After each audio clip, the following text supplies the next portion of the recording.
안녕하세요. 책 읽는 보라입니다. 오늘은 조반니 보카치오의 데카메론 중에서 8번째 날 2번째 이야기 들려드릴게요. 8번째 날 2번째 이야기. 바룰룬고의 사제가 벨콜로레의 부인과 잠자리를 하고 그 대가로 외투를 두고 갑니다. 그녀에게서 절구를 빌린 사제는 돌려주면서 담보로 맡긴 외투를 달라고 합니다. 멍청한 여자는 억울해하면서도 어쩔 수 없이 돌려줍니다. 굴파르도가 탐욕스러운 밀라노 여자를 골탕 먹인 일을 두고 남자든 여자든 모두가 칭찬했습니다. 이윽고 여왕이 나서서 팜필로를 돌아보고 미소를 지으며 이야기를 이으라고 했습니다. 팜필로는 다음과 같이 이야기를 시작했습니다. 아름다운 부인들이여, 저는 언제나 우리를 모욕하면서 우리에게는 그만한 모욕을 받지 않는 무리들에 관해 이야기를 좀 하겠습니다. 바로 우리의 아내들을 정복하기 위해 십자군의 깃발을 높이 쳐드는 성직자라는 사람들이죠. 이들은 우리 아내들 중 하나라도 손에 넣으면 마치 알렉산드리아에서 술탄을 사로잡아 아비뇽으로 압송하기라도 하듯 당당한 것은 말할 것도 없고 자기들은 죄와 면제받았다는 듯 행동하죠. 여기에서 술탄을 사로잡아 아비뇽으로 보내는 이유는 1309년부터 1377년까지 교황청이 아비뇽에 있었기 때문입니다. 가엾은 속이들이 제 아내를 몰아세우듯 성직자들의 어머니나 누이들, 연인이나 딸들에게 그렇게 가차없이 복수를 한다고는 하지만 똑같이 갚아주지는 못합니다.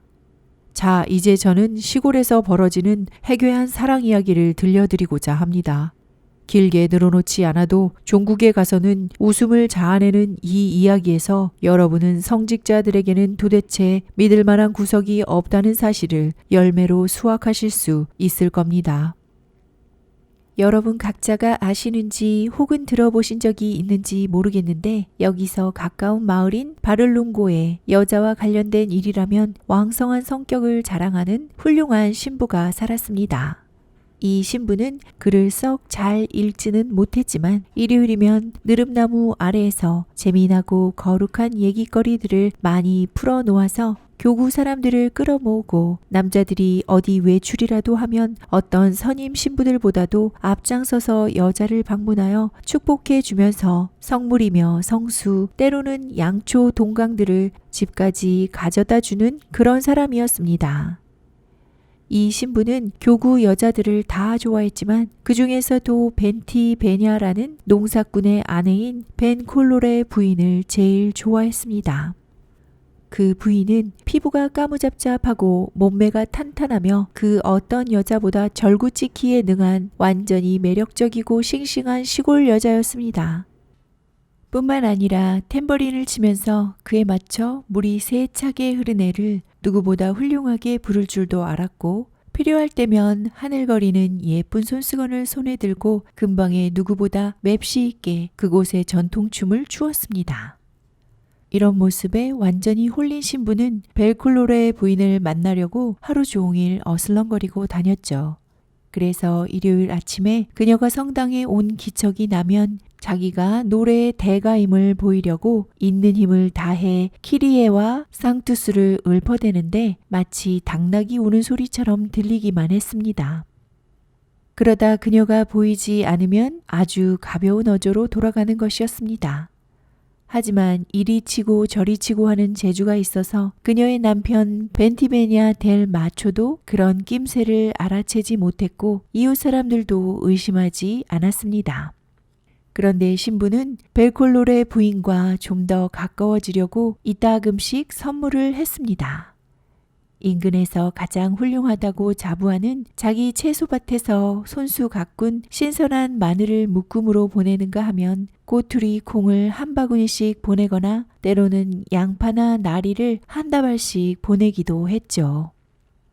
그리고 기회만 생기면 셀쭉한 얼굴로 곁눈질을 하면서 그녀를 다정스레 질책하기도 했습니다. 그렇지만 얌전한 채 하는 이 여자는 모르는 척 내숭을 떨곤 했죠.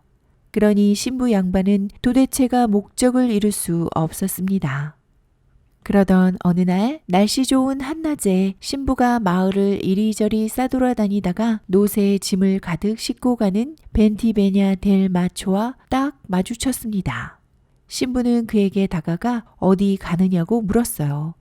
이때 벤티베냐가 대답했죠. 아이고 신부님, 사실은 말이죠. 볼 일이 좀 있어서 시내에 나가는 길입니다. 이 물건을 보나콜이 다 지네스트레토님께 갖다 드리려고요. 무엇 때문인지는 모르겠는데 재판소에서 출두하라는 연락이 와서 그 일로 그분께 도움을 좀 받고자 합니다. 신부는 반색을 하며 말했습니다.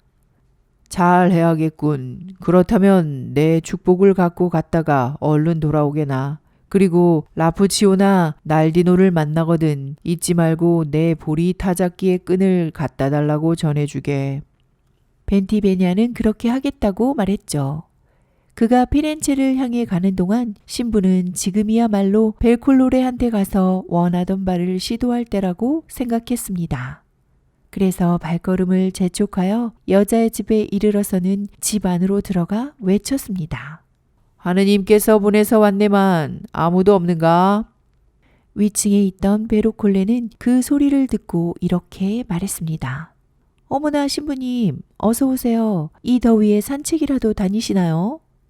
하느님의 은총으로 그대와 함께 잠시 시간을 보낼까 하고 왔네. 실은 시내로 가는 자네 남편을 만났네. 베로콜레는 아래로 내려와 앉아서 남편이 좀 전에 탈곡해 놓은 양배추 씨를 골라내기 시작했습니다. 신부는 그런 그녀에게 이렇게 말했습니다. 자, 그런데 말이야 벨콜로레. 날 이런 식으로 그냥 죽게 만들 작정인가? 벨콜로레는 웃음을 터뜨리며 말했죠. 어머 신부님, 제가 뭘 어쨌는데요? 어쨌다는 건 아니지만 내가 원하고 하느님께서도 명하신 걸 극구 마다하니 말이지. 아우 돌아가세요. 어서요. 아니 신부님들도 그런 일을 하시나요? 우리야 당연히 다른 남자들보다 더 잘하지. 왜 그러면 안 되나? 좀 더 말해주지. 우리는 그쪽 일에 비책을 갖고 있다네. 왜 그런 줄 아나? 우리는 모아놨다가 빠거든. 그건 그렇고 솔직히 말해보게. 자네 뭐 필요한 게 있는데도 말 못 꺼내는 거 아닌가? 그냥 얘기해보게. 제가 대체 뭘 필요로 한다는 거죠? 신부님은 악마보다도 더 째째하지 않으신가요? 뭘 갖고 싶은지 모르겠네만 뭐든 말만 하게. 신발 한 켤레? 비단 리본? 아니면 고급 양모로 만든 허리띠는 어떤가? 뭐든 원하는 걸로 해주지. 신부님 그만 좀 하시죠. 그까짓 것들 다 있다고요. 그보다 그렇게 절절히 저를 원하신다면 저를 위해 봉사나 좀 해주시지 그러세요? 그럼 신부님이 원하시는 걸 다 해드릴게요. 뭘 원하는지 어서 말해보게나. 내가 기꺼이 해주지. 저는 이번 토요일에 그동안 자은 털실을 갖다 주러 피렌체에 갈 거예요. 만약 신부님이 오리라만 빌려주시면 그날 진홍색 치마와 제가 시집 올 때 가져온 축제날 허리에 두르는 허리띠를 전당포에서 찾으려고 해요. 물론 그 정도는 갖고 계시겠죠?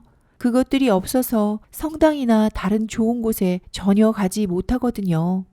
그래서야 신부님이 원하시는 걸 제가 어떻게 하겠어요. 이거 아주 운수대통이구먼. 그런데 당장은 그게 주머니에 없네. 하지만 토요일 이전에는 자네가 그렇게도 원하는 걸 주겠네. 역시 그렇군요. 신부님들은 모두가 약속은 그럴듯하게 하지만 아무것도 지키는 게 없더라고요. 빌리우차에게 하신 것처럼 저에게도 그러시려는 건 아니죠? 신부님 때문에 가진 걸 다 잃고 거리를 헤매다니던 그 여자 말이에요. 정말이지 그러시는 거 아니에요? 신부님 때문에 그 여자 이제는 세상이 다 알게 됐잖아요. 지금 가진 게 없으시면 가서 가져오세요.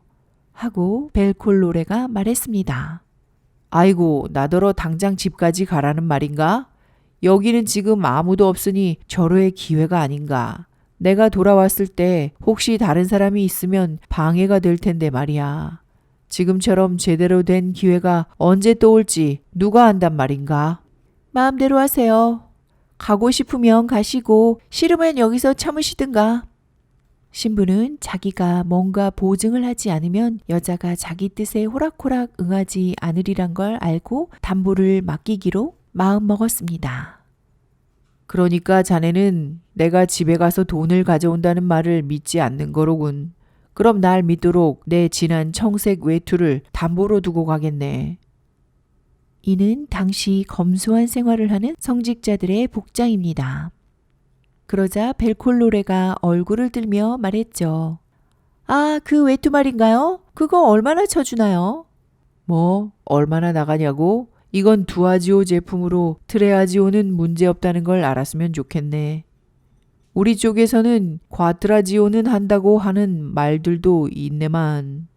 두아지오는 플랑드르 지방의 두에에서 생산되는 고급 의복 상표로 14세기 피렌체에서 크게 유행했습니다. 지금 신부는 두아지오가 두를 뜻하는 두에를 연상시킨다는 점에 착안해 트레아지오, 셋을 뜻하는 트레를 연상시킴과 콰트라지오, 넷을 뜻하는 콰트로를 연상시키는 단어를 지어내면서 원래 고가인 두아지오 제품보다 더 값이 나간다는 느낌을 주려고 합니다. 고물상을 하는 로토한테서 7리라씩이나 주고 산 게 보름도 되지 않았네. 이런 종류의 진한 청색 외투들에 대해 잘 아는 불리에토 말로는 내가 5리라는 좋게 깎아 샀다고 하더만. 어머, 그래요? 아우, 믿을 만한 얘긴지 모르겠네. 어쨌든 우선 이리 주어보세요. 활시위를 잔뜩 당기고 있던 신부는 외투를 벗어주었죠. 그녀는 외투를 받아두고 나서 말했습니다. 신부님, 저쪽 헛간으로 가시죠. 거기라면 아무도 오지 않을 거예요. 그래서 그들은 헛간 쪽으로 갔습니다.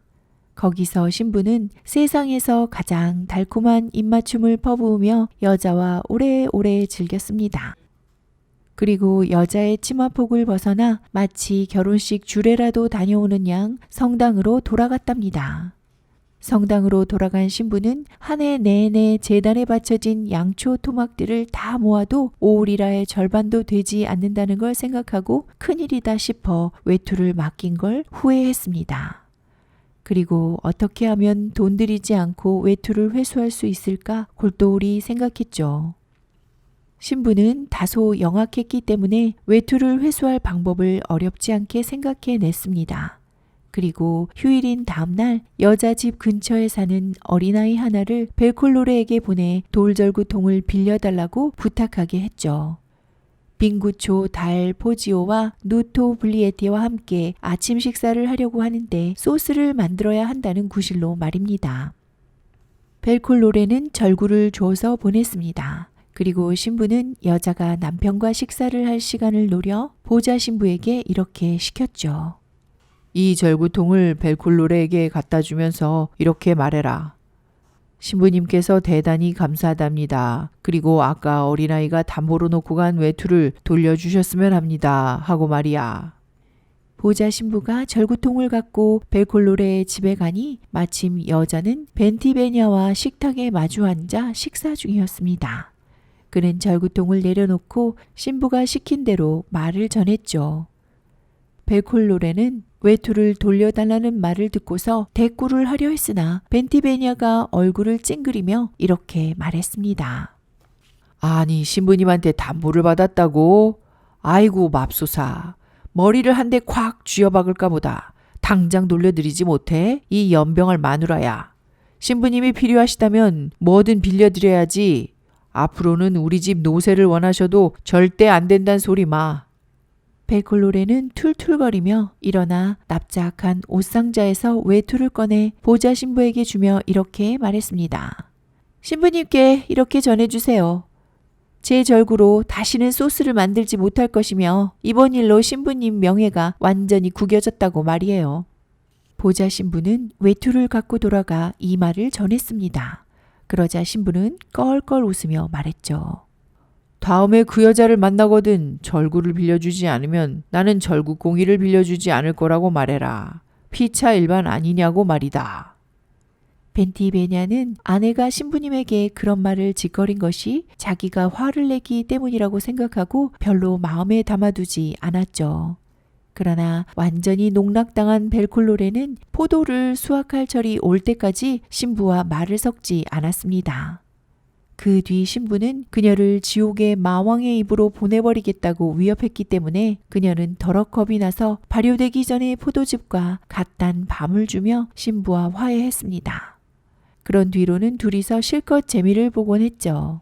그리고 신부는 오리라 대신 여자의 탬버린 가죽을 수선해주고 방울도 달아주면서 여자를 아주 기쁘게 해주었다고 합니다. 여기까지 조바니 보카치오의 데카메론 중에서 8번째 날 2번째 이야기 들으셨습니다. 끝까지 함께 해주셔서 감사합니다. 책 읽는 보라였습니다. 오늘도 행복하세요.